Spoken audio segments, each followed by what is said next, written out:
Bonjour Thibaut. Bonjour. Alors aujourd'hui, on va parler des capacités des intelligences artificielles. Est-ce qu'elles peuvent comprendre ce qu'elles disent? Est-ce qu'elles sont conscientes? Est-ce qu'elles posent des risques existentiels? Mais avant tout, je te laisse te présenter succinctement. Très bien. Je suis Thibaut de la chaîne Monsieur Phi. Voilà, j'ai commencé ma chaîne il y a à peu près 8 ans et c'est une chaîne qui parle de philosophie. Avant ça, j'étais prof de philo, j'ai un doctorat en philosophie et voilà, ma chaîne marche plutôt bien. Je suis content de continuer. J'aime beaucoup ce que je fais en vulgarisation et c'est vrai que récemment, je me suis pas mal intéressé à l'intelligence artificielle. J'ai dû faire, je sais pas, 7, 8 vidéos autour de Ouais. ça, peut-être même plus, je sais pas, depuis le début de ChatGPT. Mais je m'y intéressais déjà avant. On en parlait assez régulièrement. J'avais un axiome avec Lé que tu as reçu plusieurs fois. Un axiome, un podcast qui s'appelle Axiome avec Lé de Science for All. Ouais. Je crois que c'est en discutant ou peut-être en préparant de ces axiomes, je me souviens qu'on avait discuté de GPT-2 notamment. Je m'en souviens assez nettement. Je sais plus si c'était lui je pense que c'est lui qui m'avait fait découvrir, qui m'avait dit de regarder ça.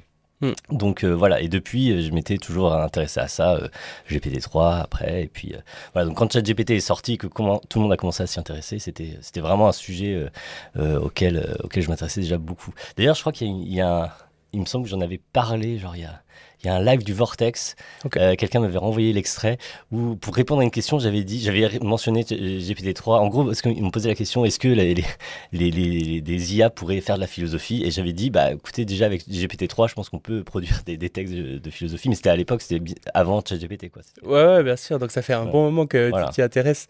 Et comment ça se fait que justement quelqu'un qui s'intéresse à la philosophie de base en vient à s'intéresser autant que toi à l'intelligence artificielle? Ça me paraît très naturel. Enfin, après, c'est pas. Moi, je me suis vraiment particulièrement intéressé au LLM parce que ça touche au langage et ça touche au raisonnement, peut-être, en tout cas, à quelque chose qui peut s'y apparenter. Ça touche à quelque chose de vraiment de très, très particulier. Donc Euh, juste pour préciser, les LLM, c'est vraiment oui, les grands modèles de langage ouais. comme ChatGPT typiquement. Voilà, c'est Large Language Model. Donc, c'est tout ce qui. En gros, c'est ça qui a permis un traitement du langage naturel, ce qui paraît assez extraordinaire parce qu'on. Pendant longtemps, on pensait que le langage naturel, ce serait vraiment une sorte d'obstacle Hmm. dans notre relation aux machines, voilà, qu'il faudrait toujours passer par un langage de. Il y avait vraiment un argument assez récurrent qui était de dire, euh, typiquement, les trois lois de la robotique, ça marchera jamais parce que les trois lois de la robotique, elles sont formulées en langage naturel. Hmm. Et j'ai vraiment en tête une vidéo de comment il s'appelle? Robert Miles, il me semble, c'est ça? Ouais. Je crois que c'est sur Computer File, où il discute des trois de la robotique et pourquoi c'est idiot. Et vraiment, un de ses arguments, et l'argument central, et c'est un truc qui était très récurrent dans cette sphère-là, c'était de dire, mais en fait, tu peux pas juste lui dire fais le bien, parce que fais le bien, voilà, ne nuis pas à l'humanité, parce que c'est du langage naturel, et donc il faut pouvoir traduire ça en un langage que comprendra la machine. Hmm. Et c'est fou à quel point tout à coup, ça devient possible en fait de le dire. Après, est-ce que ça marche ou pas, c'est une autre question. Mais en tout cas, c'est plus l'objection n'est plus, c'est pas possible parce qu'en fait, les machines ne comprennent pas le langage naturel. En tout cas, ne savent pas interagir sur la base de langage naturel. Parce qu'on pourra toujours dire que peut-être elles comprennent pas, mais en tout cas, de fait, dire un truc du genre ne nuit pas à l'humanité, ça fonctionne, ça produit bien quelque chose. Et après, bon, à quel point ça va marcher pour aligner des IA, c'est autre chose. Mais en tout cas, voilà, la place du langage naturel vis-à-vis des machines a vraiment changé. Et ça, c'est quelque chose qu'on n'a pas vu venir, quoi. Hmm. Et d'un point de vue, et en philosophie, si on remonte à assez loin, je trouve ça intéressant, notamment, il y a chez Descartes, il y a une lettre assez célèbre qui s'appelle la lettre Marquis de Newcastle, que je pense que tous les profs de philo ont fait. Et c'est une lettre dans laquelle Descartes se pose la question, enfin répond à la question qu'on lui pose, qui est de savoir comment on fait pour savoir que quelqu'un d'autre que moi a une âme. Parce que bon, Descartes, on connaît le je suis, j'existe, etc. Bon, je sais que j'ai une pensée, que j'ai un esprit. Mais comment je fais? Quels sont les signes extérieurs de l'existence d'une âme? Et dans cette lettre-là, qui est, à ma connaissance, la seule fois où il traite vraiment assez directement cette question, en fait, son seul argument, c'est de dire c'est le langage, c'est la maîtrise du langage. C'est le seul signe extérieur de la possession d'une âme. Donc déjà à l'époque, on se disait que il y a vraiment quelque chose de très particulier dans la maîtrise du langage naturel. Alors il y a un ensemble de critères pour expliquer ce qu'il entend par langage, mais en gros c'est être capable d'avoir une conversation, quoi, qui se suit, qui se tient. Et pour lui, c'est vraiment le signe du fait qu'on a un esprit. Et, Pendant très longtemps, je me souviens, je faisais étudier ce texte-là à mes élèves et je me disais déjà que quelque part, c'est pas un mauvais critère parce qu'effectivement, on en semble assez loin, mais bon, qu'est-ce qu'on fera le jour où éventuellement ce sera plus vrai?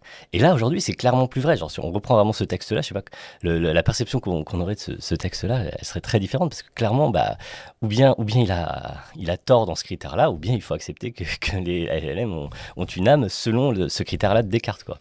Et genre, ça a vraiment changé pendant, pendant le cours de ma vie en quelques années, quoi. Hmm. Parce que c'est arrivé relativement vite. Donc ouais, donc ce truc-là du langage, du fait que des machines se mettent à être capables de produire du langage naturel de façon extrêmement convaincante, c'est un truc, je pense, qui est vraiment fou et dont on n'a pas pris suffisamment la mesure, quoi. Ouais. Et clairement, enfin, pendant toute l'histoire de l'humanité, et l'humain était le seul à avoir vraiment le monopole du langage et de l'écriture. Et là, tout Mm. d'un coup, c'est plus le cas, mais les gens vivent comme si c'était tout à fait normal, enfin, comme si ça avait toujours été le cas, alors que c'est quand même assez fou. On a des IA qui passent le test de Turing aussi, qui avait été un des trucs Mm. principaux. Tout le monde était là en mode, le jour où il y aura le test de Turing, ça va être une sorte de grande révolution. Et là, c'est déjà le cas, et finalement, les gens trouvent ça plutôt normal, en fait. C'est assez Ouais, marrant. c'est, c'est, il y a vraiment une sorte une capacité à s'habituer aux choses les plus extraordinaires qui est parfois qui est un peu effrayante. Mm. Mais oui, et le test de Turing, c'est un autre bon exemple où on se dit, bah finalement, alors je n'ai pas en tête exactement l'article de Turing, mais il y a quand même cette idée que à un moment donné, c'est très difficile d'identifier un critère pour savoir quand est-ce qu'une machine est intelligente. Et je pense que derrière l'idée du test de Turing, il y a un peu l'idée, c'est un peu un critère over the top. Genre, si c'est capable de se faire passer pour un humain, c'est indiscernable d'un humain dans une conversation. Bon, c'est suffisant pour se dire, il n'y a pas de souci, c'est intelligent. Mm. Et, euh, et c'est marrant parce que euh, c'est pas totalement absurde de se dire que, vu la façon dont ça arrivé, c'est moins une révolution que l'idée qu'on se faisait d'une machine qui parle, quoi. Ouais, clairement. Parce Et que on sait que ça fonctionne par. Enfin, se dit, on sait. Pas tant de gens que ça ont conscience de comment ça fonctionne à l'intérieur, du fait que c'est par en s'entraînant à une tâche de prédiction de prochains mots, entre guillemets, qu'on en est arrivé là, que finalement, donc c'est une tâche d'imitation plus. Mais, euh, mais malgré tout, ça reste assez impressionnant. Et je sais plus, quelqu'un m'avait fait la remarque que à l'époque, on avait vu le film Her. Et il y a vraiment ce moment-là où tout à coup la machine se met en gros, elle enregistre toutes ses données, je sais pas quoi, il lui demande la voix qui fera finalement la voix de Scarlett Johansson. Et donc la machine fait comme ça, et hop, elle se met à lui parler, bonjour, je sais pas quoi, elle se met. Et je me souviens qu'on voyait ça au cinéma, ça paraissait magique. mm, On se disait, le jour où on aura ça, vraiment, ce sera incroyable. Et tout le reste du film où on a envie de projeter quand même une sorte de conscience à cette, je sais plus quel est son nom, mais Samantha. Samantha. Ça fonctionne parce que, à la base, et ça, je pense qu'on aura du mal à le concevoir dans quelques décennies, quoi. C'est que l'idée d'une machine qui te dit bonjour, et après, avec qui tu peux commencer à avoir une conversation, ça paraissait, mais vraiment de la science-fiction. La science-fiction, elle était là, quoi. Elle commençait à ce moment-là. Après, il y a d'autres trucs dans l'heure qui sont vraiment de la science-fiction, mais pour un spectateur de l'époque, le moment où simplement il commence à discuter avec sa machine, c'était de la science-fiction. Et aujourd'hui, c'en est pas, quoi. Ouais. Ouais, c'est Arthur Séclair qui disait toute technologie suffisamment avancée est indiscernable de la magie. C'est un Mm. peu ça. Et du coup, il y a une vidéo en particulier sur ta chaîne qui a fait beaucoup parler. C'est la vidéo où tu as un peu débunké le livre de Raphaël Enthoven sur l'esprit artificiel. Et ensuite, s'en s'est suivi un débat sur la chaîne YouTube La Tronche en Biais où tu as justement débattu avec lui de plusieurs idées. Et une des idées centrales de ce débat, c'était est-ce que justement ces IA, elles sont capables de penser concrètement, qu'est-ce que tu répondrais à cette question? Mais en fait, moi, je trouve que c'est beaucoup trop flou pour qu'on puisse l'aborder sous cet angle-là. Il vaut mieux se concentrer sur des tâches spécifiques. Genre, qu'est-ce que c'est capable de faire Mm. précisément? Parce que vraiment, il y a un problème de définition. On risque de passer plus de temps à essayer de s'entendre ou pas sur la définition. Je trouve presque. La question, par exemple, de la conscience, elle est presque mieux définie au sens où, où on peut essayer de s'entendre sur une certaine notion de conscience, se dire est-ce qu'on pourrait reproduire ce type de conscience-là, etc. Penser, c'est vraiment un terme tellement vague. Je pense que c'est pas la bonne formulation. C'est pour ça ce que j'aimais bien dans le livre d'Enthoven, c'était qu'à un moment donné, il faisait une prédiction qui était vraiment très précise, très falsifiable du coup, qui était sur cette capacité à, par exemple, générer des problématiques de dissertation. Et ça, bah, tu peux, à partir du moment où tu identifies le truc, tu peux, tu peux vraiment le mettre ça à l'épreuve, quoi. Mm. Je sais plus, je crois que c'était Von Neumann qui disait si vous me dites très précisément ce qu'une machine ne peut pas faire, je peux vous construire une machine qui peut le faire. Ce qui était un petit peu audacieux parce qu'en vrai, typiquement, tenir une conversation, John Von Neumann n'aurait pas pu le faire à l'époque. Mais c'est un bon réflexe à avoir. C'est-à-dire que souvent, le problème, c'est que si tu dis est-ce qu'une machine peut penser, dire mais en fait, concrètement, c'est quoi vraiment ce que tu compterais comme étant pouvoir penser, quoi. Ouais. Donc, moi, j'aimais bien l'approche. Ok, donc ça veut dire notamment que ce n'est pas capable de produire une problématique de dissertation. Bon, je m'en fiche de savoir si il faut pouvoir penser pour pouvoir produire une problématique de dissertation, mais le fait est que il prend ce critère-là. Bon, bah, on peut le tester. S'il considère que ce critère-là, finalement, bon, en fait, si les machines en sont capables, bon, très bien. Mais il était, bon, déjà, il était très ravi de s'étendre là-dessus et de continuer de s'étendre là-dessus, parce que je vois qu'il continue de donner des conférences et de se présenter comme un spécialiste du sujet, alors que je sais pas ce qu'il dit maintenant dedans, parce que très clairement, il a avoué publiquement que d'une part, c'était faux ce qu'il disait, et d'autre part, qu'il y connaissait rien. C'est quand même... Donc, je sais pas, mais en tout cas, s'il a été, si pour lui c'était si facile de tirer de cette les machines ne posent pas une prédiction plus précise sur une capacité précise de générer une dissertation, j'aurais bien voulu qu'il m'en propose un autre. Genre, donnez-moi un autre exemple de ce que les machines ne pouvant pas penser, ne peuvent pas faire concrètement, précisément. Mm. Et le problème, c'est qu'il y a jamais vraiment réfléchi ou il n'a pas voulu, parce que effectivement, en fait, je pense que dès que tu vas donner un exemple un peu précis, bah, on pourra trouver un moyen de le faire via GPT-4. Je dis, si connaissait un petit peu, il y a vraiment des limites. Je suis pas du tout en train de croire que les LLM sont déjà extrêmement... Enfin, je suis même pas sûr qu'il y ait vraiment un, un raisonnement aussi général, genre une intelligence vraiment générale dans les LLM. J'en suis pas vraiment convaincu. Euh, je sais pas si tu connais je sais pas comment ça s'appelle. Le challenge ARC de François Chollet, ça te dit quelque J'ai chose? entendu parler de ça, oui, oui. C'est un truc assez intéressant. Je pense que c'est vraiment l'un des trucs principaux qui m'ont convaincu du fait que il y avait probablement quelque chose qui n'est pas vraiment de l'ordre d'une intelligence générale dans les LLM. Ouais. Et que ça serait probablement un outil très important dans une architecture plus globale qui permettrait d'arriver à une intelligence générale. Mais en eux-mêmes, juste un LLM, c'est probablement... Il y a quand même vraiment des limites. Ouais. Donc, juste pour expliquer, en gros, le challenge ARC, c'est un ensemble de tâches. Souvent, c'est des trucs un peu visuels, genre faut compléter une suite, un peu comme des tests de QI, mais en un sens plus simple parce que c'est pas très difficile à résoudre pour un humain. Parce qu'on voit une sorte de logique, des trucs. Enfin, justement, c'est difficile à décrire parce que c'est très varié, c'est un peu imprévisible, mais c'est pas très difficile à résoudre. Parfois, il faut un peu se creuser la tête, mais presque toutes. Genre, il les avait fait.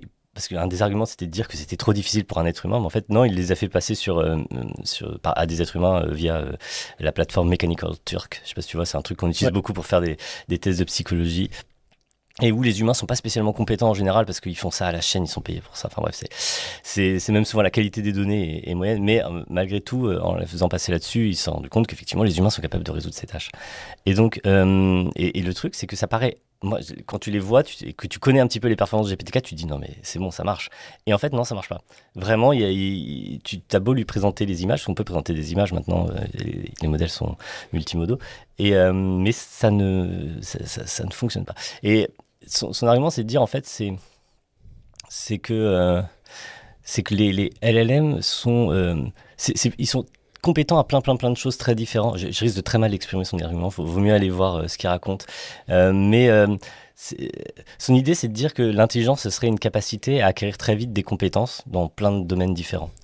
Ça fait que tu peux paraître intelligent si tu es très multicompétent, parce que ça fait comme si tu étais capable face à n'importe quelle situation mais en fait si tu es très multicompétent, t'es pas vraiment très intelligent. Je trouve juste que c'est difficile de trouver un truc où tu seras pas compétent, et en fait c'est les tâches qu'il présente dans son challenge ARC. Donc c'est un ensemble de tâches très très diverses comme ça qu'on essaie de faire passer à des IA. Et ben, elles sont tellement diverses et un peu surprenantes, sans être extrêmement difficiles, mais juste c'est surprenant, ça fait pas partie des choses qu'il a pu voir dans ses données d'entraînement, bah, que ça le désarçonne et qu'il n'est pas capable de résoudre ces trucs-là. Donc je trouve ça un truc intéressant. Il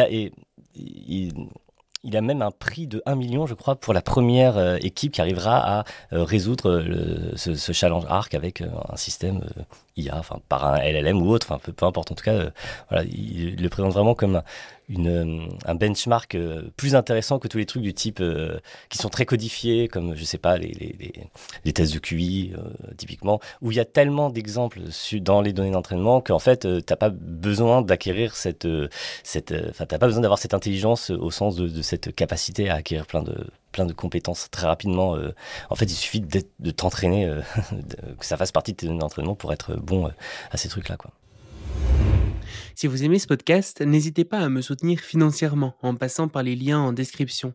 Vous participerez ainsi à rendre accessible au plus grand nombre des sujets pourtant complexes et méconnus. Chacun de vos dons me permettra de vous proposer les contenus les plus qualitatifs possibles. Merci d'avance de votre soutien. Donc sur l'aspect, est-ce qu'elle pense, toi tu as l'air de dire que c'est plus un débat sémantique et il faut s'intéresser vraiment à quelles sont les capacités concrètes.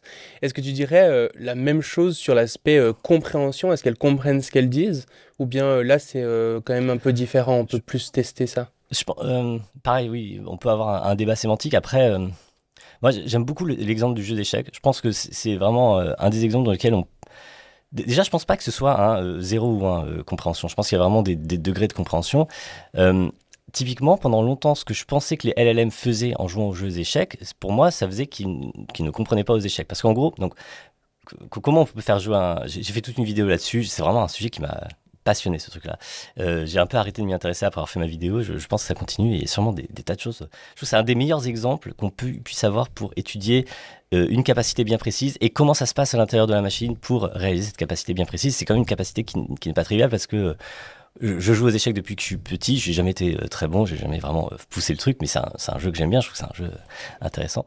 Et c'est un jeu auquel les machines peuvent être extrêmement fortes. C'est aussi un exemple intéressant de cas où ça fait assez longtemps qu'on a des machines qui sont beaucoup plus fortes que l'être humain et où cependant le jeu reste intéressant parce que finalement je trouve que c'est un jeu qui sollicite l'intelligence humaine d'une façon très plaisante.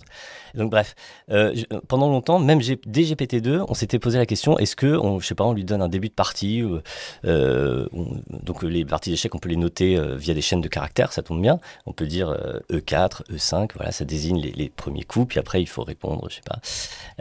Et donc, on peut lui donner ces débuts de chaîne de caractères et voir qu'est-ce qui se passe, qu'est-ce qu'il va écrire ensuite.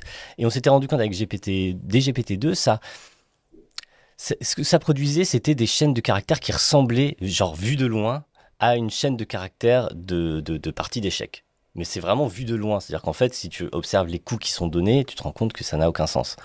Je sais pas à quel point ça n'avait aucun sens, je me souviens plus très bien, mais voilà. Il avait juste chopé en gros la forme, que ça va être des noms de coordonnées précédés de noms de pièces éventuellement, mais c'est vraiment juste ça. Quand on est à ce degré-là des choses, tu comprends pas le jeu d'échecs. Très clairement, ce que ça fait là, c'est, pour le coup, on peut dire, oui, c'est une sorte de perroquet qui répète quelque chose qui ressemble à ce qu'il y avait dans ses données d'entraînement, mais c'est vraiment des ressemblances complètement de surface, quoi. Il n'y a pas de compréhension. Avec GPT-3 puis GPT-4, ça marchait mieux, surtout en ouverture. C'est-à-dire que si on restait dans des ouvertures très classiques, il pouvait se défendre très bien pendant toute la phase d'ouverture. Et par contre, ça commençait à devenir n'importe quoi vers les milieux de partie. En fin de partie, voilà, il faisait plein de coups illégaux. Et donc, l'impression qu'on avait, c'était que, en gros, ça marchait bien au début parce qu'il avait plein d'exemples de telles ouvertures dans ses données d'entraînement et donc il pouvait juste répéter les séquences de coups qu'il avait déjà vues. Donc à nouveau, c'était vraiment juste un perroquet, un meilleur perroquet parce qu'il se souvenait de séquences beaucoup plus longues, mais c'est tout, quoi. Il n'avait pas une compréhension de ce qui se passait avec ces chaînes de caractères. Et donc, à nouveau, on se disait, ça ne marche pas, ça ne comprend pas les échecs. Parce que qu'est-ce qui compterait vraiment comme une compréhension? Un point important, en tout cas, d'un degré de compréhension supplémentaire, ce serait de comprendre que par ces chaînes de caractères qui représentent, enfin, qui pour nous représentent des coups d'échec, de justement comprendre que ça représente les mouvements de choses sur un espace de 8 sur 8, etc. On n'a pas besoin de comprendre que c'est des pièces en bois, etc. Enfin, le jeu d'échecs est en fait un jeu assez abstrait, mais on a besoin de comprendre qu'il y a un espace de 8 sur 8 cases, qu'il y a différentes entités sur cet espace-là qui se déplacent en suivant certaines règles, et qu'il y a un objectif qui est de capturer, de coincer le roi, etc.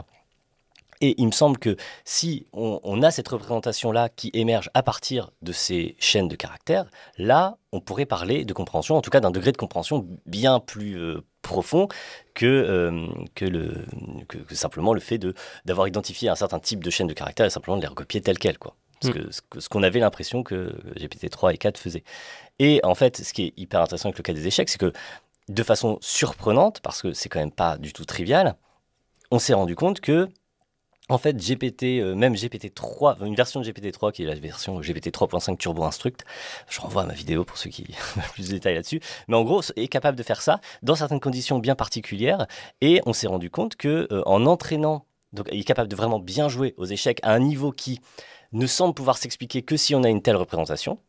Vraiment à un niveau supérieur au mien, typiquement, je ne sais pas quel est ton niveau aux échecs, mais en gros c'est autour de 1700-1800 Elo, donc ce qui est vraiment un niveau solide pour un humain, un niveau dans lequel on ne peut être bon que si on comprend ce qui se passe sur un plateau d'échecs, quoi.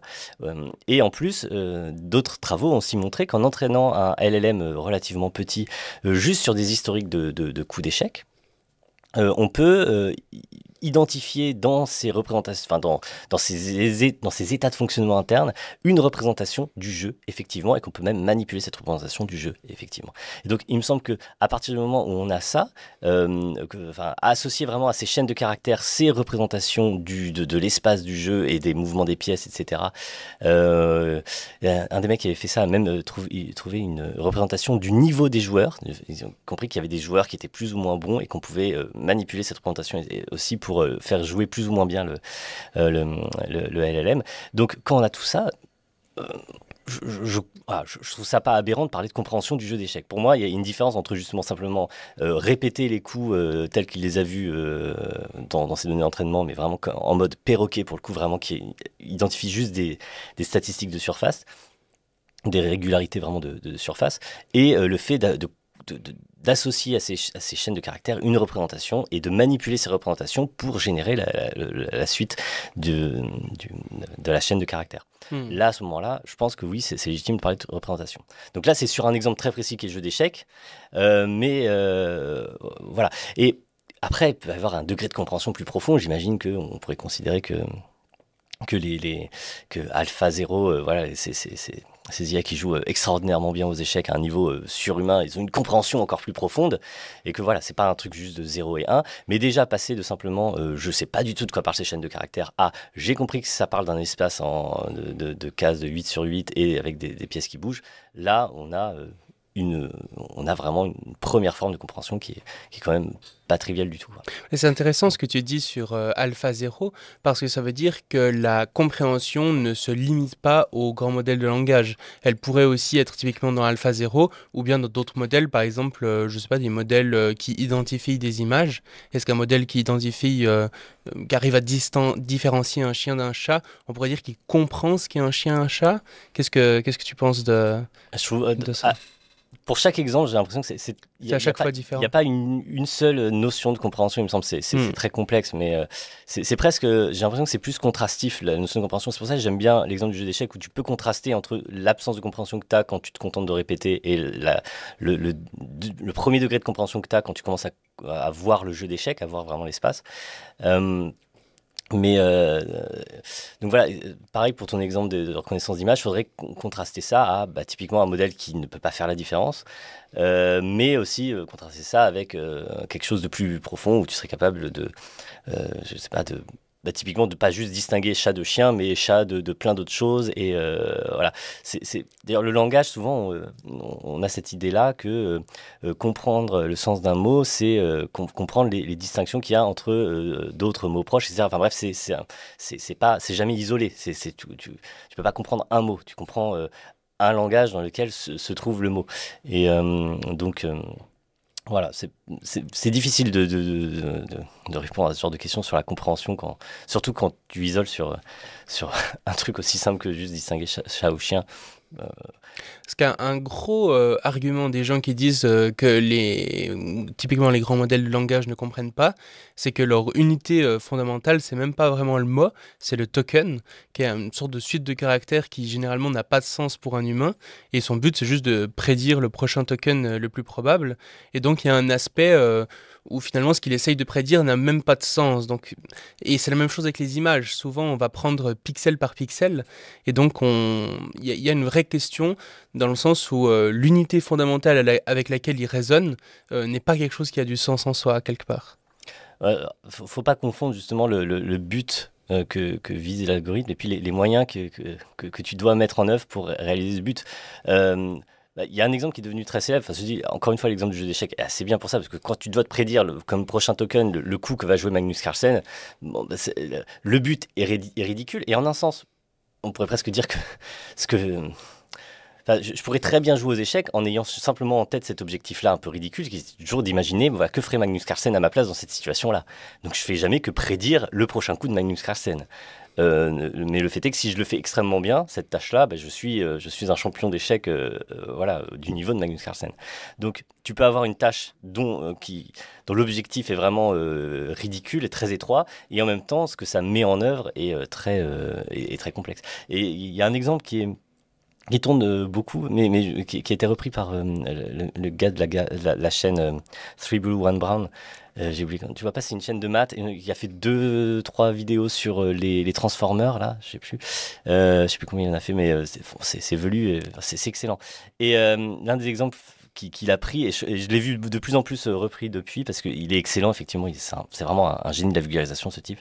Et il dit, imaginez un roman policier comme ça, de 400 pages, tu le connais l'exemple, non?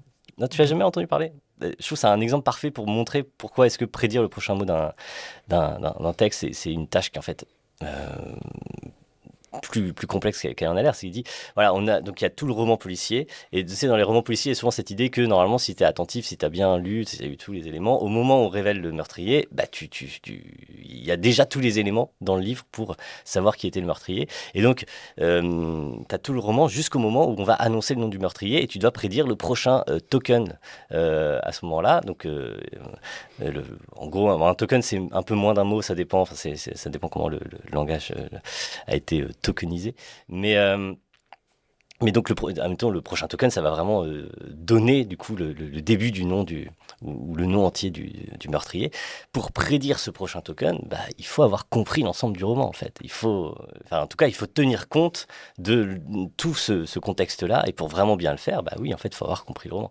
Et finalement, ce qu'on fait, nous, en tant que lecteurs, quand on en est là, quand on se dit « Ah, je sais qui c'est », c'est ça, tu prédis le prochain mot, en un sens. Donc, c'est pas... donc l'argument de dire que ce qui est visé paraît effectivement ridicule et tout petit, microscopique, en fait ne tient pas, parce que les moyens pour réaliser cette tâche microscopique nécessitent des choses à une toute autre échelle, justement, et d'une toute autre nature. Ouais, bien sûr.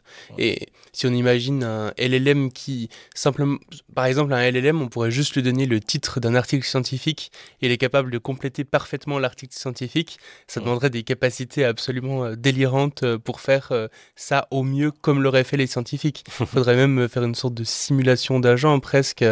Donc, oui, clairement, c'est des capacités bien plus grandes que ce qu'on s'imagine simplement en disant prédire les quelques prochains caractères, quoi. Oui, c'est pas parce que l'objectif de la tâche est... On a l'impression que effectivement c'est un peu myope, parce qu'on vise un truc qui est très proche, mais en l'occurrence, c'est que parfois pour faire ce truc qui est très proche, il faut prendre énormément de recul. Mais c'est vrai que c'est quand même assez contre-intuitif, et on sait que ça marche, parce que là maintenant on a des trucs qui fonctionnent sur cette base-là, mais c'était pas... Ça paraît assez fou que ça marche en fait sur cette base-là, effectivement. J'ai l'impression aussi que... Donc, particulièrement en France, il y a beaucoup de gens qui vont dire voilà, que typiquement ChatGPT n'est pas intelligent, qui comprend pas, qui raisonne pas, mais qui fait que simuler l'intelligence, la créativité, le raisonnement, etc. Et enfin, je sais pas ce que tu en penses, mais moi j'ai l'impression que c'est beaucoup dû à une erreur de compréhension sur ce que sont ces termes, dans le sens où, pour moi, c'est des termes qui relèvent plus du résultat que du moyen utilisé. Et souvent, quand quelqu'un dit ChatGPT n'est pas intelligent, on peut être d'accord sur ce que ChatGPT va faire comme résultat, mais pour eux, c'est plus la méthode qu'il emploie qui fait qu'il n'est pas intelligent. Et la même chose pour la créativité. Par exemple, il va faire une image qui n'a jamais existé, et la personne va dire non, mais c'est juste la simulation de la créativité, parce que pour eux, la créativité, c'est presque quelque chose d'intrinsèquement humain, ou en tout cas qui nécessite une méthode particulière, plus qu'un résultat auquel on s'attendrait. Je sais pas si tu es d'accord avec ça. Ouais, c'est pas très clair ce qu'on entend qui est qui est le fond de l'objection quand on dit ce genre de choses. J'ai du mal à le situer aussi. Parce que, je vais revenir à mon exemple de jeu d'échecs, mais si quelqu'un me reproche, alors je viens de le battre avec couture, mais tu n'as fait que simuler le jeu de Magnus Carlsen, est-ce que ça change quelque chose?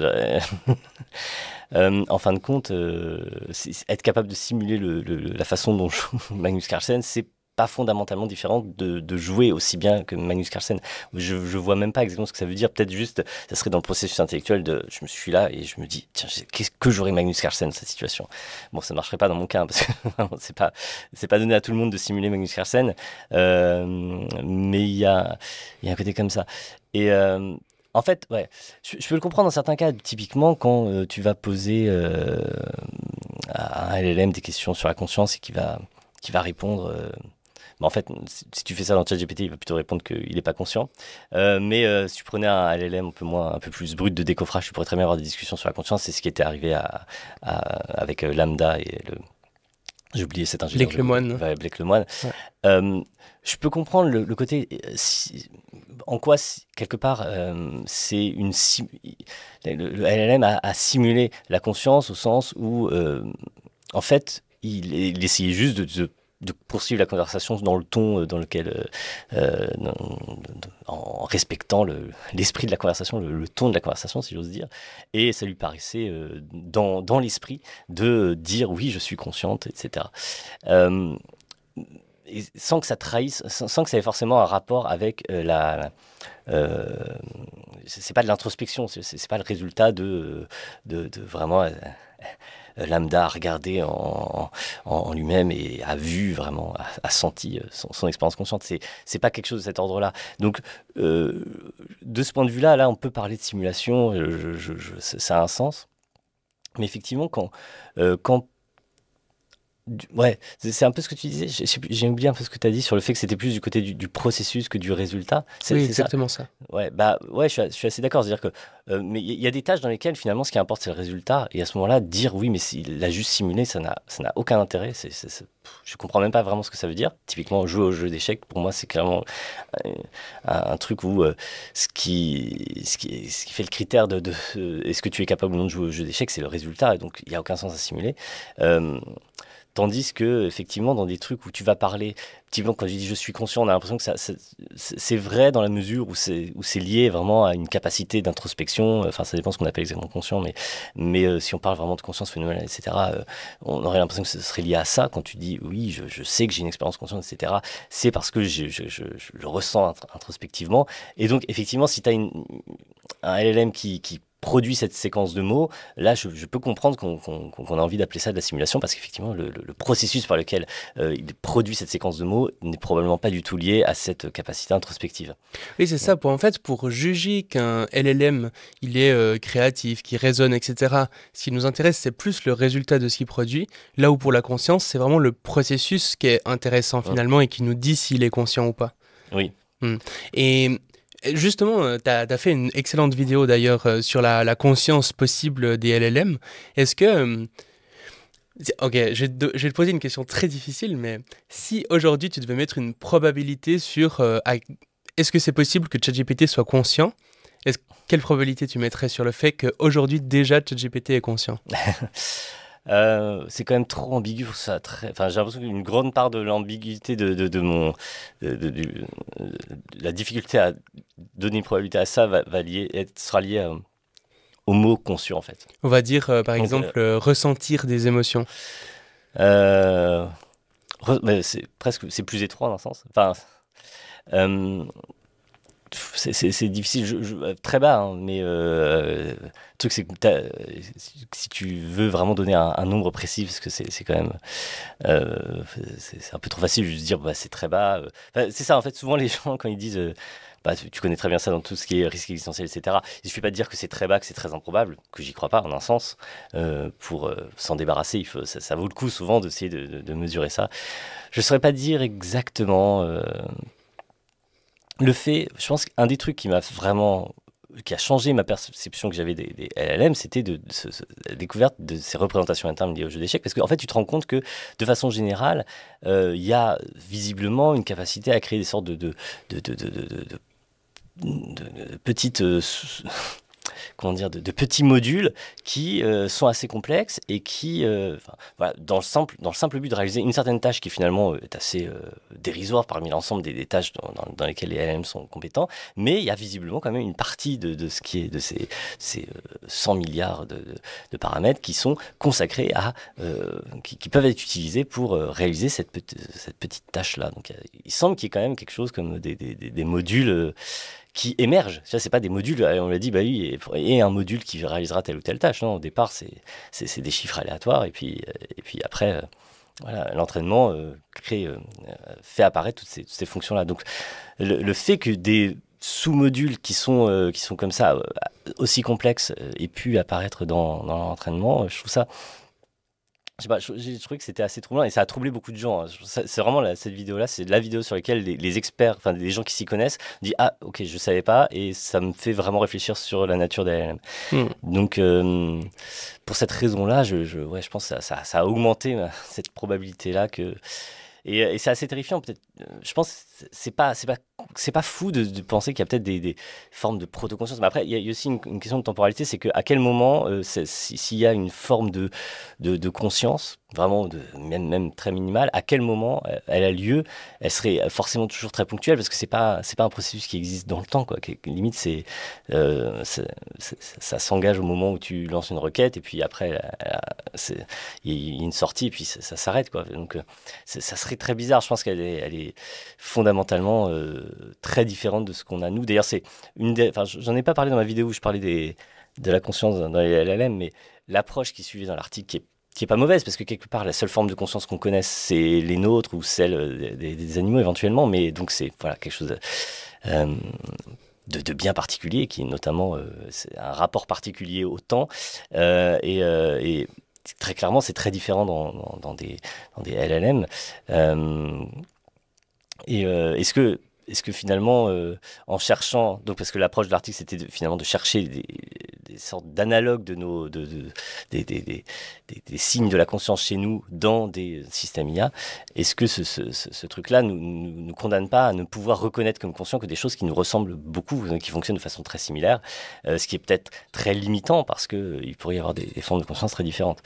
Bref, j'ai pas vraiment répondu, je sais pas, je pense, bon, en dessous d'1%, mais je suis pas hyper confiant et je serais pas, et surtout c'est une probabilité qui est très volatile au sens où je sens bien que des découvertes futures pourraient complètement faire varier ça. C'est pas du tout une probabilité où je pense que c'est en dessous d'1%, ça sera toujours en dessous d'1%. Non, au contraire, c'est plutôt très très changeant, quoi. Ouais, en tout cas, ce qui me semble important à dire, c'est que quand beaucoup de personnalités médiatiques disent non, c'est absolument certain que ChatGPT n'est pas conscient, bah, il y a quand même des possibilités, quoi. C'est des probabilités qui, pour l'instant, sont relativement faibles, mais en tout cas, dire ce n'est pas conscient, et encore pire, ça ne sera jamais conscient, ça paraît vraiment très présomptueux comme façon de dire les choses, quoi. Oui, surtout au futur. Au futur, c'est vraiment très présomptueux. Au présent, je comprends qu'on puisse simplifier les choses en disant c'est pas conscient. Ouais. Mais pour le futur, c'est très présomptueux. Non. Après, comme tu le disais, ça dépend aussi de ce qu'on entend par conscience, parce que bah, quand tu demandes, si tu vas dans la rue et tu demandes à 10 personnes différentes qu'est-ce que la conscience, tu vas avoir des réponses souvent très très distinctes. Mais du coup, il me semble qu'il y a un peu trois grandes catégories qu'on pourrait faire. La conscience d'accès, la conscience phénoménale, et puis la conscience de soi. Je sais pas si tu es d'accord avec ces trois catégories, et puis... Pourquoi pas. Ouais, la ouais. grande distinction, c'était vraiment conscience d'accès, conscience phénoménale, c'était assez classique. Vraiment, le truc qui nous intéresse en tant que philosophe, beaucoup, c'est la conscience phénoménale. Donc, c'est vraiment le fait. C'est très difficile à définir. C'est le fait de ressentir les choses en première personne. Hmm. Et Oui, ça qui, fait quelque chose d'être soi, voilà, quoi. c'est ça, c'est l'effet que ça fait je sais pas, de toucher ce canapé, etc. C'est souvent. Il y a souvent deux aspects. Il y a un aspect qualitatif, c'est-à-dire qu'il y a une certaine qualité, je sais pas, la distinction entre le rouge et le bleu, disons, voilà, il y a une différence de qualité entre ces deux perceptions. Bon. Et que je peux pas, c'est difficile à expliquer, quoi. Il faut l'avoir vu pour pouvoir la faire, cette distinction. Tu peux pas. Ouais, il y a un deuxième aspect. Oui, il y a un aspect en première personne, quoi. C'est un aspect subjectif. Ouais, parce que clairement, il me semble que pour des formes, disons, un peu plus simples de conscience, comme justement la conscience d'accès, on Oui. peut dire que les IA ont déjà une conscience d'accès avec une quasi-certitude, non? Ouais, bah, disons que c'est moins problématique, effectivement, mais c'est moins intéressant aussi. Et conscience de soi, c'est un truc pareil, c'est pas. euh, Enfin, vraiment, le problème, moi, tel que je l'ai pris dans ma vidéo, et le problème qui intéresse les philosophes, c'est vraiment celui sur la conscience phénoménale. Parce Hmm. que c'est aussi celui. Typiquement, en fait, la conscience phénoménale, ce serait l'expérience de la douleur est le meilleur exemple de ça. C'est-à-dire que c'est une expérience que tu ne fais qu'en première personne. Je peux pas ressentir ta douleur, j'ai aucun accès à ta douleur. Et c'est aussi une expérience, une certaine douleur a une qualité que tu connais immédiatement comme ça. Et tu peux pas te tromper sur le fait que tu as une expérience de douleur. Voilà, si tu te fais mal et que quelqu'un dit non, tu te trompes, en fait, tu n'as pas mal. Peu importe, à la limite, l'illusion de douleur paraît pas vraiment différente de la douleur. Donc c'est ces aspects-là. Et c'est pas réservé, enfin, on peut le réserver aux humains si on est un peu étrange, mais a priori, il y a peu de raisons de penser que d'autres animaux ont également une conscience dans ce sens-là, ont des expériences de douleur en première personne. Donc voilà, et c'est important d'un point de vue moral, parce que c'est une condition pour être intéressant d'un point de vue moral. C'est-à-dire que du coup, si quelque chose a une expérience consciente, bah, ça justifie de le considérer moralement, a priori. Ouais, c'est ça. Ça fait qu'on peut lui nuire ou qui commence à avoir des intérêts, quoi. Tandis que Voilà. s'il a pas ça, il Ouais. est indifférent à ce qui lui arrive finalement. Exactement. Après, on pourrait imaginer, parce que donc, normalement, on distingue conscience et sentience. Alors, c'est vrai que souvent en anglais, d'ailleurs, on utilise les deux de façon très indistincte.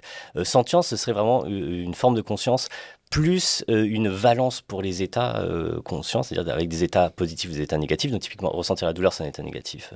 Donc, si on ressent de la douleur, on est sentient.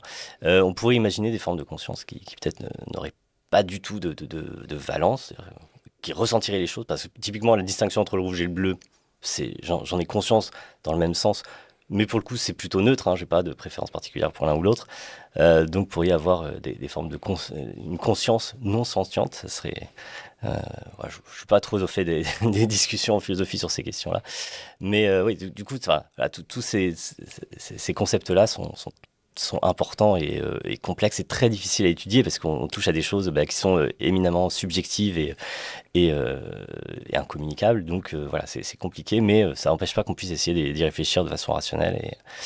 Ouais. Et comme tu dis, en fait, ce qui est intéressant, c'est que ça pourrait développer des formes de conscience qui sont complètement distinctes pas complètement, mais en tout cas en grande partie différentes de celles des humains et des autres animaux. Mais ce qui est intéressant aussi, c'est que finalement, pour la première fois, ce serait possible, en tout cas c'est une possibilité, d'avoir une entité qui a conscience de soi, mais sans conscience phénoménale, qui à quelque part arrive à se représenter comme étant un agent dans l'environnement, à agir sur elle-même, à comprendre plein de choses comme ça, mais sans forcément ressentir quelque chose elle-même, quoi. Hum. Et ça, a priori, dans le règne animal, on n'a aucune raison de penser que c'est le cas. Ouais, effectivement, ça pourrait être un cas assez perturbant. Encore une fois, on ne sait pas, en particulier pour la conscience phénoménale, on ne sait pas qu'est-ce qui, en nous, ou dans les autres animaux, explique le fait qu'on l'est. J'aurais tendance à dire que par défaut, voir un agent capable de se représenter lui-même, capable d'avoir des capacités cognitives aussi développées, ça nous donnerait une bonne raison de penser qu'il y a aussi une conscience phénoménale qui accompagne tout ça. Hmm. Parce que tout simplement, on n'a pas d'exemple contraire dans ce qui nous entoure, quoi. Et quelque chose qui était assez amusant, c'est un test qu'avait fait l'entreprise Anthropic, qui est derrière le chatbot Claude, qui est vraiment un des meilleurs chatbots actuellement. Et il lui avait fait un test qui s'appelle une aiguille dans une botte de foin, où en gros il le submerge de énormément de texte, un texte extrêmement long, dans lequel ils vont mettre une toute petite information qui a aucun rapport avec le reste du test, et avec le reste du texte, pardon. Et comme ça va. Après, on va lui demander justement tout un tas de questions, et le but, ça va être de voir si le chatbot arrive à détecter que il y a quelque chose d'un peu bizarre au milieu de ce texte. Et c'est voilà, quelque chose qu'on teste régulièrement sur les nouvelles IA. Et là, pour leur dernière version de Claude, ils ont fait ce test. Et Claude, au lieu de dire oui, il y a cette information bizarre au milieu, il a dit ça, c'est vraiment un truc bizarre que personne ne ferait. Est-ce que vous n'êtes pas en train de me tester? Oui, Et donc, ça peut être un peu à côté. Est-ce que c'est de la conscience de soi ou pas? Est-ce que c'est juste la simulation de la conscience de soi, mais sans vraiment l'être? J'avoue que c'est un résultat qui était assez perturbant. Tu sais, pour la première fois, une IA qui se rend compte qu'elle est testée, c'est très intéressant. Ouais. Je sais pas quoi en penser. Mais ils font des choses assez intéressantes Anthropique. Moi, le truc qui m'avait vraiment impressionné là, récemment, c'était ce truc où je vais avoir du mal à l'expliquer clairement, mais en gros, ils ont réussi à identifier, à cartographier un ensemble de concepts dans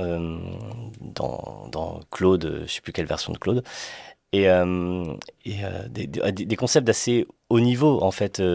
Par exemple, le concept de- de- en anglais ils disaient sycophancy, je ne sais comme ça. C'est le fait de louer de façon un peu excessive, genre la louange sycophante. Je sais pas si ça existerait en français par exemple. Et de se rendre compte par exemple quand il fait une telle louange, ce concept-là s'active. Et c'est vraiment c'est des concepts, c'est pas lié à des, ça va se révéler dans des mots particuliers de ce qu'il produit, mais on se rend bien compte que c'est vraiment une représentation plus générale, notamment qui sera la même dans différents langages, etc. Et tu pouvais aussi suractiver certaines de ces représentations pour générer il y avait un exemple où comme ça tu suractivais son concept du du pont, c'est quoi, le Golden Gate à San Francisco, et il était obsédé par ça, il pouvait pas s'empêcher d'écrire ce sujet-là. Alors ça c'est plutôt drôle, mais en fait il y a aussi tout un ensemble de trucs qui est très intéressant, c'est que tu peux du coup détecter quand il cherche à te tromper ou ce genre de choses en essayant de voir si telle partie, tel concept est actif ou pas. Ce qui est assez intéressant. Typiquement, ça aurait été intéressant pour l'exemple que tu donnais, de savoir quels concepts sont activés à ce moment-là. Et notamment, est-ce qu'on peut trouver un concept de soi du coup, le fait qu'ils aient pu commencer à ouvrir un peu la boîte noire et identifier ces concepts-là à l'intérieur de la machine, pouvoir savoir qu'est-ce qui est actif, qu'est-ce qui n'est pas actif. Et, je trouve ça c'est une des rares bonnes nouvelles qu'on ait eues sur l'interprétabilité depuis très longtemps, parce que jusque-là, les progrès en interprétabilité étaient plutôt très mauvais. Donc l'interprétabilité, c'est le fait d'essayer de comprendre ce qui se passe à l'intérieur de ces boîtes noires que sont, par exemple, les LLM, mais c'est pas les seuls trucs, le seul problème qui se pose. Mais au moins sur ce sujet-là, je trouve que c'était une nouvelle assez intéressante. Oui, clairement, ça faisait un bon moment qu'il n'y avait pas eu trop de progrès de ce côté. On construisait des trucs de plus en plus puissants et potentiellement dangereux, mais en n'y comprenant rien, ouais, clairement. Donc, ouais, je sais pas ce que ça a donné ensuite. C'était il y a quelques mois maintenant, mais je trouve que c'est un des rares trucs où j'ai eu le sentiment que c'était vraiment une bonne nouvelle. Parce que notamment, ça pourrait permettre de détecter des comportements dissimulateurs, ce genre de choses, etc. Parce que tu sais jamais, effectivement, quand il te répond, est-ce qu'il a conscience du fait que c'est très bizarre ce contexte-là ou pas du tout. Au moins, ça donnerait un moyen de contrôler ça, quoi. Ouais. Et sur l'aspect justement conscience d'accès, est-ce que tu pourrais juste expliquer rapidement ce qu'on entend par conscience d'accès? Et du coup, pour toi, enfin, moi en tout cas, de ce que j'ai compris de la conscience d'accès, j'aurais presque tendance à dire que oui, enfin presque à plus de 99%, c'est sûr que les chatbots ont une conscience d'accès, mais je sais pas si toi tu serais d'accord avec ça. Donc l'idée, c'est une façon en fait d'étudier la conscience qui est assez minimale, c'est simplement à dire, bah, en fait, voilà, si je regarde un exemple assez classique, disons, d'expérience, c'est genre on te flash avec 12 lettres, comme ça, c'est très très bref. Et de quoi tu es conscient pendant ce moment où on te flash avec ces 12 lettres. Un moyen de savoir de quoi tu es conscient, ce serait de demander, bah, dis-moi les lettres que tu as vues, rapporte-moi. Et quand on te fait un exemple comme ça, en général, tu es capable de rapporter peut-être 3 ou 4 lettres maximum, alors quand on a flashé avec 12. Et donc, voilà, en gros, j'ai presque envie de dire, c'est plus un moyen de tester des assertions à propos de la conscience que j'ai du mal à en faire vraiment une notion de conscience au sens plein. Enfin, je trouve ça un peu bizarre. C'est plus, voilà, c'est étudier la conscience à partir des rapports verbaux que sont enfin, verbaux ou autres. Mais bon, classiquement, c'est un rapport verbal. C'est genre, qu'est-ce que tu as vu, quoi. Typiquement, les images subliminales, elles sont inconscientes parce qu'on ne peut pas les rapporter. Voilà, si je masque un certain message et que je te le montre comme ça, et que après je te dis est-ce que tu as vu tel truc ou est-ce que tu as vu et que tu me dis non, bah tu n'y as pas accès parce que tu n'es pas capable de le rapporter. Pourtant, on peut montrer que les images subliminales elles peuvent avoir dans certains cas un effet, elles vont, je sais pas, activer ton amygdale et voilà, tu peux avoir des réponses non conscientes à ces stimuli subliminaux, même si tu es incapable de les rapporter. Donc, voilà. Et après, voilà, je prenais l'exemple du flash de 12 lettres parce que c'est une expérience super classique. Et notamment, une des raisons pour lesquelles c'est classique, parce qu'on a l'impression, très brièvement, de voir tout. Genre, même si on n'est pas capable de la rapporter. Donc, c'était parfois utilisé comme un argument pour dire il y a davantage dans la conscience que cette capacité à rapporter, puisque quand tu vois très brièvement les 12 lettres, tu as l'impression de toutes les voir, mais en fait, tu es capable d'en rapporter que 4. Hmm. Et puis, il y a eu une suite à cette expérience qui consistait à montrer qu'en fait, on pouvait quand même rapporter une partie déterminée du tableau si on le demandait juste après. Donc, tu peux rapporter la première ligne, la deuxième ligne, la troisième ligne. Il suffit de te le demander juste après avec un son et tu es capable de rapporter la ligne en entier. Donc, il semble qu'on soit quand même capable. Donc, voilà, voilà, on est toujours dans des problématiques où pour tester la conscience, on la teste via des rapports verbaux, via la question de savoir à quoi tu as accès au sens où tu es capable de manipuler l'information et de la rapporter, etc. Donc finalement, la conscience d'accès, ça serait pas vraiment un concept fondamentalement séparé de la conscience phénoménale, ce serait plus un peu la partie de la conscience qu'on comprend à quelque part. Bah, disons que d'un point de vue expérimental, c'est très pratique. Si tu dis, ouais, moi je m'intéresse juste à la conscience d'accès, c'est très pratique parce qu'on va pas te poser des questions embêtantes, etc. Donc c'est un peu, je suis pas du tout expert suffisamment de ces questions-là pour être très assertif là-dessus, mais j'ai l'impression que c'est un petit peu ça. L'idée, c'est de se dire, bon, je sais pas bien ce que c'est que la conscience phénoménale, arrêtez de m'embêter avec ces questions. Nous, on va s'intéresser à la conscience sous l'angle de la conscience d'accès, c'est-à-dire finalement toutes les... et du coup, c'est beaucoup plus étudiable, quoi. Ça pose beaucoup moins de problèmes méthodologiques que d'essayer d'étudier vraiment la conscience d'accès. D'ailleurs, en fait, dans ma vidéo, où je parlais de conscience phénoménale et d'IA, l'une des théories de la conscience que je prenais, c'est la théorie de Stanislas Dehaene du Global Workspace. C'est plutôt une théorie sur la conscience d'accès à l'origine. Mais les auteurs de l'article la prennent comme une théorie plus substantielle qui parlerait vraiment de la conscience phénoménale. Voilà, parce que en gros, Stanislas Dehaene, c'est typiquement, ils ont cette approche-là, c'est-à-dire non, on parle de conscience d'accès, on est sérieux, on va pas se perdre en métaphysique. Mais bon, en fin de compte, si tu as une théorie solide qui arrive à expliquer ça, tu peux te dire, bon, est-ce qu'on pourrait pas l'interpréter comme une théorie sur la conscience phénoménale vraiment? Ça paraît assez naturel, effectivement, même s'ils ne seraient pas forcément absolument d'accord. Enfin bref, donc c'est plus des sortes de précautions méthodologiques, j'ai l'impression, le fait de s'intéresser qu'à la conscience d'accès. Oui, puis Un concept qui me paraît vraiment important lorsqu'on a ces discussions, c'est celui de fonctionnalisme. Est-ce que tu pourrais expliquer un petit peu ce que c'est et puis à quel point c'est important justement pour comprendre finalement ces notions de conscience avec l'IA? Ok, j'ai toujours du mal à expliquer ce qu'est le fonctionnalisme rapidement. Ah, je l'ai fait dans, je sais pas, je dois avoir, peut-être si on prend toutes mes vidéos, je dois avoir une dizaine d'explications du fonctionnalisme à divers degrés de à quel point c'est poussé. Le point central, c'est de dire que, voilà, je suis conscient. Qu'est-ce qui fait que je suis conscient? C'est probablement l'activité de mon cerveau.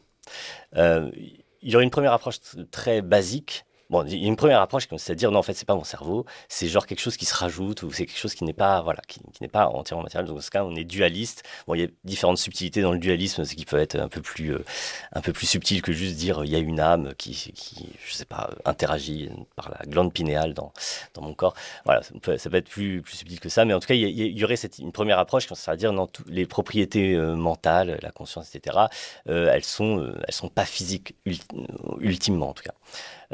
Si on est plutôt du côté, on se dit non, effectivement, c'est le cerveau qui fait que je suis conscient et il n'y a rien de plus que le cerveau. Quoi dans le cerveau exactement? Tu pourrais dire non, mais vraiment, un état mental, c'est un état du cerveau. C'est vraiment l'état du cerveau lui-même. Donc c'est vraiment l'identité esprit-cerveau. Ça aussi, ça pose des problèmes, notamment, on se dit mais par exemple, donc typiquement, c'est exclurait que des aliens qui arrivent et qui n'aient pas un cerveau vraiment fait comme nous, qui serait vraiment d'une toute autre matière, puissent penser, même s'ils ont exactement les mêmes comportements, etc. Ou alors on se dirait, bah si, ça pense aussi, mais avec leur cerveau à eux, et il n'y a pas vraiment de rapport entre les deux. Et il y a une autre approche qui consiste à dire, en fait, c'est le cerveau qui produit la pensée, mais ce qui est important, c'est ce que fait le cerveau dans notre organisme. Donc c'est la fonction que réalise notre cerveau. Il y a quelque chose dans la fonction que réalise notre cerveau qui fait que nous avons nos états conscients, nos états mentaux. Et donc voilà, cette idée-là de dire que c'est la fonction qui importe. Et donc si on réalise la même fonction, et un deuxième point intéressant du coup à partir de là, c'est que une fonction, ça peut être réalisé de plein de façons différentes. Une fonction, en gros, c'est il y a des entrées et puis les entrées passent dans une fonction et puis il y a des sorties. Donc c'est ce qui se passe entre les entrées et la sortie, quoi. Et il y a plusieurs façons de réaliser la même fonction. On peut implémenter la même fonction dans plein de supports différents. Il y a plein de résultats amusants à ce sujet-là. Par exemple, on peut réaliser le jeu de la vie en retournant des pièces de Go. On peut le faire dans un ordinateur, on peut le faire dans Minecraft, on peut le faire dans le jeu de la vie aussi. Il y a des exemples très marrants.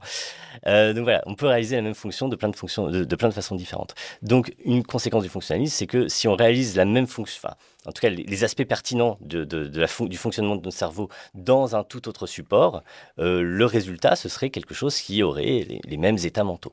Voilà. Donc c'est pour ça que c'est un point qui est intéressant quand on réfléchit à la possibilité pour les IA d'avoir des états de conscience, des états mentaux, etc. C'est que le fonctionnalisme offre un cadre qui est particulièrement pertinent pour ça, quoi. Un autre exemple que j'avais trouvé très parlant, c'est par exemple une montre. Elle donne l'heure d'une façon complètement différente qu'un téléphone. Pourtant, les deux exécutent la même fonction qu'est de donner l'heure à quelque part. Et donc, finalement, peu importe le support, il y a plein de façons différentes de donner l'heure. Et là, de la même manière, il pourrait y avoir plein de façons différentes d'être conscient, par exemple. Oui. Après, on peut s'attacher. Parce que quand je dis la même fonction, c'est possible qu'il y ait quand même un certain... C'est pas forcément juste... En gros, ça dépend à quel degré, à quel niveau on se place. De façon très schématique, on pourrait dire les entrées, c'est vraiment juste les entrées sensorielles. La sortie, c'est juste le comportement, enfin tout ce qui... On rentre dans le cerveau, tout ce qui sort du cerveau. C'est possible qu'en fait, il faille que la structure interne quand même importe aussi. La façon dont donc dans ce cas c'est les fonctions mais à un niveau plus en tenant compte de considérations plus internes au cerveau. Ouais, il suffit pas en fait qu'avec les mêmes entrées il y a ensuite les mêmes sorties pour dire que ça exécute la même fonction. À un certain niveau si, mais comment dire Parce que typiquement ça me avec faisait penser à ça comme ChatGPT, exemple de la montre parce que ouais. on a l'impression, enfin là vraiment c'est juste, il faut que l'entrée, c'est quoi l'entrée en l'occurrence? Je sais pas, juste le passage du temps, ça c'est un peu bizarre. Mais en tout cas que la fonction à la fin soit l'affichage de l'heure pour que ce soit vraiment la même fonction. On pourrait soutenir que je sais pas, je suis peut-être en train un peu de me perdre. C'est assez compliqué en fait dès qu'on rentre dans les détails. Quel est le bon degré de description de la fonction que réalise le cerveau qui doit être pertinente pour parler du fonctionnalisme? C'est pas du tout trivial. Souvent, parfois, je le caricature en disant entrée sensorielle, sortie comportement, mais j'ai pleinement conscience du fait que c'est probablement une réduction un peu trop simple et que le bon degré de description des choses est probablement plus fin. Ouais, typiquement, si j'écris un message à ma maman en lui demandant est-ce que tu as mal, puis qu'elle me répond oui, et que je demande la même chose à ChatGPT et qu'il me répond oui, ça veut pas forcément dire que les Voilà. deux exécutent la conscience. Et il faut rentrer un minimum dans la structure interne de ces IA et de notre fonctionnement à nous, et que c'est en comparant les choses à cette échelle-là que c'est pertinent. Donc voilà, tout ça pour dire que c'est vrai qu'assez souvent, à des fins de simplification, j'avais tendance à dire, voilà, la fonction, c'est les mêmes entrées comportements, les mêmes entrées sensorielles produisent les mêmes comportements. Dans ce cas, c'est bon, c'est la même fonction qui est réalisée, et donc c'est conscient. Enfin, c'est vraiment une simplification. Et donc un grand sujet aussi autour de l'IA, c'est tout ce qui concerne les risques de l'intelligence artificielle. Finalement, dans ta vidéo, tu n'en as pas tant parlé que ça. Est-ce que, à côté du coup des vidéos, tu t'y intéresses quand même ou quel est ton avis un peu là-dessus? Ouais, alors c'est vraiment une vidéo que j'aimerais faire un jour, et que ça fait très longtemps que je me pose la question, je ne sais pas quel est le bon moment. Il y a eu plein de fois des moments appropriés pour en parler. J'ai le sentiment, il y a eu la déclaration sur les risques du même niveau que la guerre nucléaire. Je ne sais plus comment c'était formulé, mais c'est une déclaration qui avait rassemblé Hinton, Benjo et quelques grands noms comme ça. Je me disais, ouais, ça pourrait être l'occasion d'en parler. Bref, il y a eu plein, plein d'occasions. Mais j'ai jamais trouvé l'angle et le courage de m'y attaquer, vraiment faire une vidéo consacrée à ça. Donc à la place, je parle de plein de trucs, mais c'est vraiment un sujet qui me semble important et voilà, qui mériterait d'être discuté, évidemment. Le fait que Hinton, en plus, a été prix Nobel depuis, Ouais. c'est assez fou. C'était vraiment En gros, moi, si je devais faire une vidéo, ça serait essentiellement... J'aime beaucoup le point de vue de Hinton, globalement. Je serais très d'accord avec à la fois sa prudence et en même temps son souci d'alarmer sur tout ça, parce que c'est quand même assez inquiétant en réalité. Donc juste Et, pour préciser, peut-être, Geoffrey Hinton, c'est notamment un des 3 parrains de l'IA qui a gagné le prix Turing, donc un peu l'équivalent du prix Nobel pour l'IA.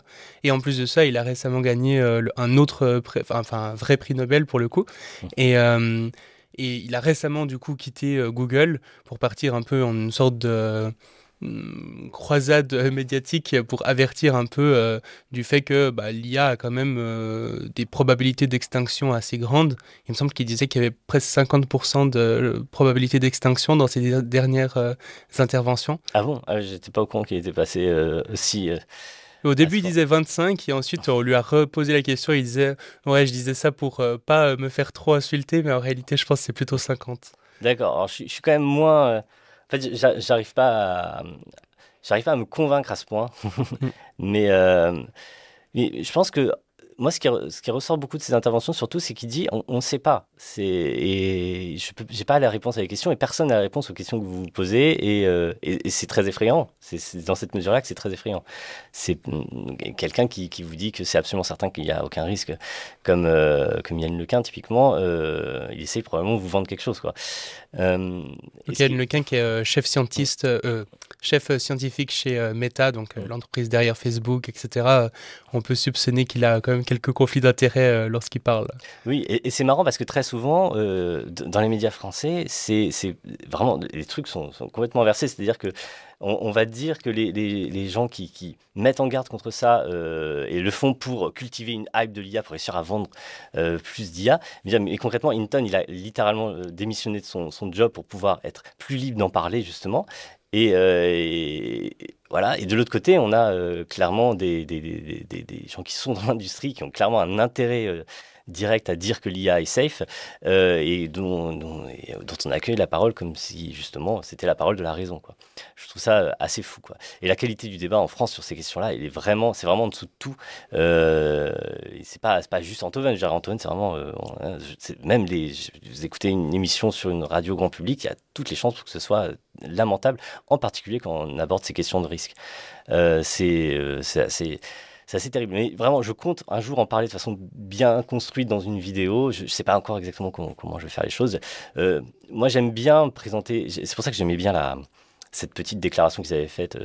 Donc, c'est une déclaration d'une phrase qui n'est pas extraordinairement alarmiste, mais qui en gros dit, je ne sais pas si tu peux la retrouver, mais elle est très bien formulée, elle est très claire. Et il y a tous les grands noms de la recherche en IA qui s'y sont associés. Donc, voilà, juste rendre ça un peu plus connu, ça serait déjà utile, je me dis, parce que je pense qu'on n'a pas forcément conscience du degré auquel c'est pris au sérieux en réalité chez les chercheurs dans ces domaines-là. Bon, il y aura forcément des chercheurs qui ne seront pas d'accord, mais je veux dire, en tout cas, personne ne peut dire enfin, Yann Lequin a l'air de dire que toute personne qui croit qu'il y a des grands risques, notamment des risques existentiels, est complètement fou et n'y connaît strictement rien. Enfin, c'est factuellement faux, au sens où vraiment il y a des gens comme Hinton, typiquement, qui en parle, quoi. Donc, sauf s'il veut vraiment être très, très insultant. Enfin, je sais pas comment Hinton se positionne par rapport à ça, mais moi, je le prendrais un peu mal, quoi, Ouais, à sa clairement. place. Donc la déclaration que tu cites, ça a été fait en mai 2023 par le Center for AI Safety. Et la déclaration, donc ça a été signé par plus de 350 experts de premier plan. Et la déclaration en elle-même, c'est l'atténuation du risque d'extinction par l'IA devrait être une priorité mondiale au même titre que d'autres risques à l'échelle sociétale, tels que les pandémies et la guerre nucléaire. Donc Voilà. ça pose les bases quand même. C'est ça, ça devrait être pris au moins au même degré de sérieux, quoi. Et je trouve que c'est très bien comme déclaration. Elle est, si on regarde, il y a bien Hinton et Benjo qui ont signé ça, non? Je sais plus exactement, parce qu'il y a eu plusieurs déclarations un peu différentes. Il y a eu aussi l'appel à un moratoire, enfin une pause, qui a été pas forcément. Genre Hinton, il n'avait pas voulu signer ça, il pensait que c'était inutile. Mais je crois que celui-là, ça a vraiment rassemblé à peu près tout le monde. Genre, ça fait une phrase. Et c'est ça, plus la déclaration est courte, plus c'est simple. Oui, c'est ça. Et elle est relativement modeste aussi. Enfin, ça paraît énorme pour des personnes qui ont l'impression que vraiment toute personne qui